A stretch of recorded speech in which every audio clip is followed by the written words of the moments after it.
Igbo mụrụ nze mụọ ọzọ ekenekwa m unu Igbo bụ Igbo ndị ọma asị m ka onye chiri ya zelo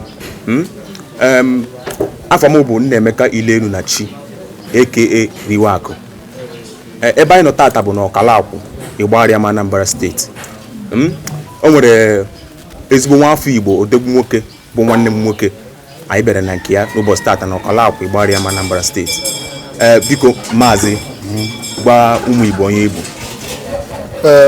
Igbo bụ Igbo ekene m unu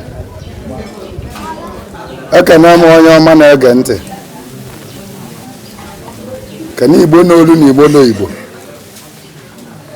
Igbo mụrụ nze mụọ ọzọ ọmụnwa bụ Chukwuemeka Nwakalụ mmiri ENWEILO Ọkalakwụ Igbarịam ana m ekewe n'unu na asị na akọwaluo egeluo udo dị nwanne m nwoke nwanne m nwoke mmiri ENWEILO Ọkalakwụ daalụ nwanne m nwoke Igbo bụ Igbo isiokwu anyị ji bịa tata maọbụ ife anyị chọrọ itinye ọnụ n'ụbọchị tata bụ ife melụ na ndị Igbo anaghịzi anọrụ ndụ nka ife melụ eji nwee ọnwụ mberede ọnwụ ikorobịa ọnwụ agbọghọbịa ọnwụ ike ọnwụ erughị eru ebe niile gbaa ana Igbo niile gburugburu mana tupu anyị aga n'iru biko ana m ayọ unu biko jee na YouTube channel ka ị ga subscribe ọrụ anyị anyị nọkwa na Facebook nọkwa na Instagram ka ị na-esonye anyị maka mmụta na nkụzi omenala na ọdịnala Igbo dịgasị iche iche ekenekwe m unu nwanne m nwoke bụ mmiri ENWEILO ekenekwe ngụ biko anyị bụ ndị ikoROtv netwọk chọrọ ka ị kọwara anyị kedu ife melụ na ndị Igbo anyị anaghịzi anọrụ ndụ nka dịka ndị mgbe ochie na-abụ mmadụ ya nọ ndụ ka nka tupu ọ nwụọ ife mere eji nwee nwụọ ọnwụ ike ebe niile ọnwụ ikorobịa ọnwụ agbọghọbịa ọnwụ mberede ọnwụ erughị eru kpaa n'Igbo niile gburugburu ekenekwe gị daalụ ajụjụ gị nụnwa mmasị na ijere n'ikpo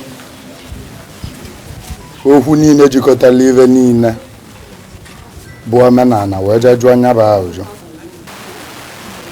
ajụjụ gị ahụ malụ mma rie nne mbọsị bulu gboo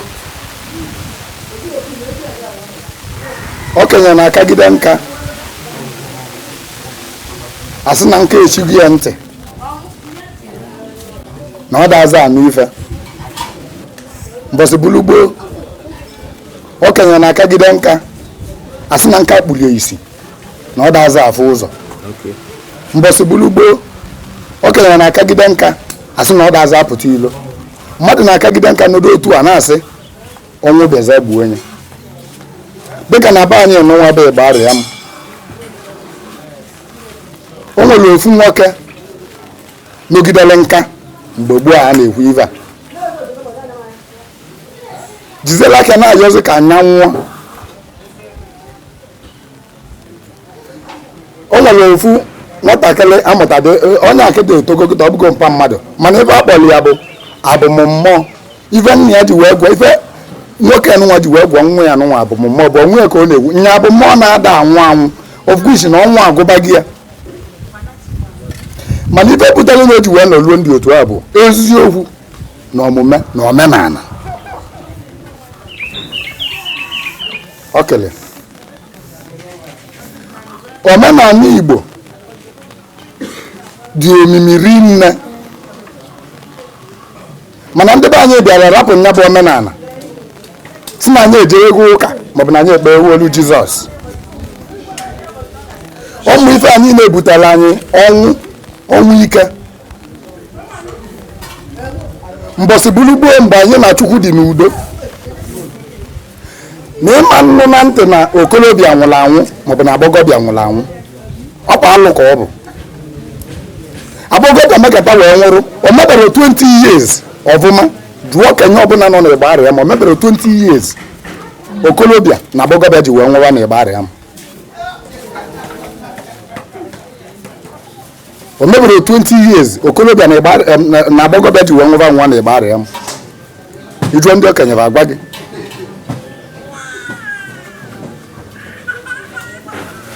ife butela ọnwụ ike ife butela adịrọzi aya wee na-anwụ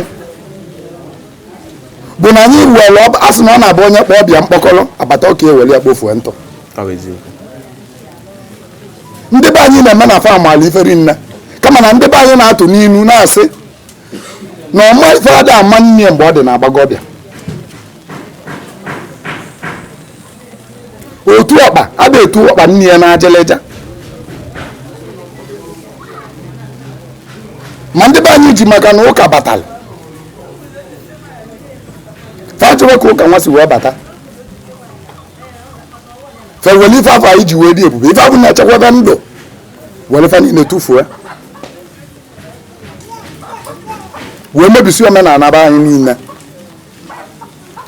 Ime anya na ọ dịzịa ka ibe na-aya stroku kalịlị, ibe na-aya afọ ọkpụ ule kalịlị, acha ele ụkwụ abachu kalịlị. Ife ji wee mara ọya ndị a mbọsị bulugbo bụ onye mmalụ alụ, onye mmalụ ụlọ ana, onye ọbụla yabalị a na-asị ya asọ maka na ịmara ife ome na onye ọbụla ga-ayi ya ga-eji aka wee metọrọ onwe ya.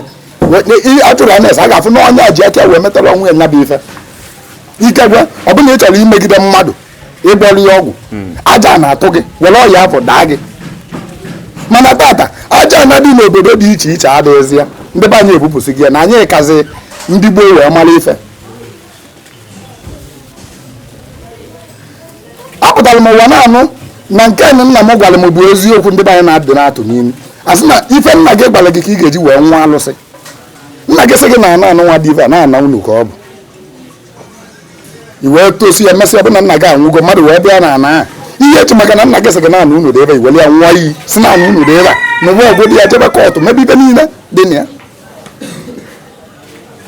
Mana tata ndị be anyị adazi eme ife nna fa gwalefa na fa belivulu na nna fa jere ọkụ mmụọ na ife anyị na-emezi tata zibụzi ife nwa onye ọcha gwara anyị, ife pastọ kwuru, ife fada kwuru, ife brọda kwuru, anyị arapụzi ebe ndị nna nna anyị ba ji wee dị ebube.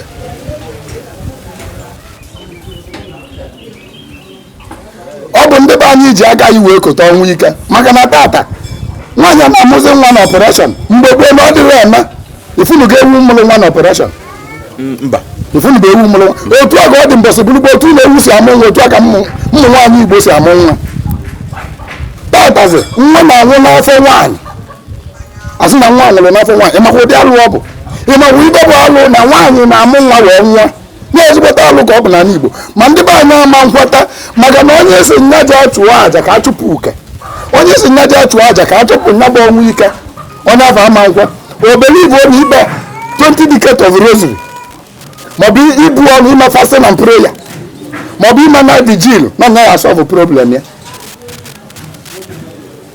Ọ na-abụ nwaanyị dị ime mbọsị gburugbo olu oge ọmụmụ nwa nwaanyị lue achụba aja dị iche iche ka nwaanyị wee mụọ nwa n'udo. Tata ọ dazi eme ndị be anyị na-afụzi ndị dibịa niile maka na odo na mebule mụrụ ụra n'ibe kachacha wee mebie omenala anyị butela ọnwụ ike nwa bụ ndị Nollywood. Ndị Nollywood bụ ibe yasala omenala Igbo. Jegeme Yoruba onwere oke ihe kiliketa fiimu Yoruba kiliketa ebu ebe pastọ batara ebe alụsị Yoruba ọkụ na fiimu ya ọ dịrị ememe. Onwere oke ikiliketa fiimu Yoruba native doctor na pastọ atụkọ onye ọnụ asị na native na pastọ bịara mediative doctor ike ya daa maọbụ ọtụ ya enwere ọkụ ọ dịrị ememe. Mana ọ bụ na ikilibe fiimu Nigerian movie ọ bụ na efere ụdị a ebe pastọ batara mụọ ọkụ na alụsị ma ọ bụrụ alụsị tụvuo ma okwuo na ijebe dibịa bụ alụ maọbụ nke a ịmara afọ ebidobe fim. Na ndị be anyị mebili be anyị mebili oyibe anyị ji wee bili anyị mebili ibe na-echekwa ndụ mbọsị bulugboo. Ọ bụrụ gwesa ọnwụ ike ka o butalụ na o butalụ adịrọzi aga n'iru o butalụ ịjụ ese ụmụ nwaanyị na-anụbeghị dikịta bụ akalị, ịjụ ese ndị na-amụbara nwa bụ akalị. Mana kama ba ya eje ebe na a na-eje wee na-amụta nwa kama ba ya eje ebe na a na-eje amụta nwa ba aralụ ka ba jewe n'ụlọ ụka. Mmiri ewu ilu nwanne m nwoke o nwere ajụjụ m chọrọ ịjụ gị gbasara ihe ọnwụ ike a. Echekwe m n'ọsọsọ omenala ndị be anyị hapụrụ bụ ihe na-ebute ọnwụ ike anụnwụ maka ị na-anya mgbe gboo enweghị ihe dịka meshin maọbụ moto ịghọtago.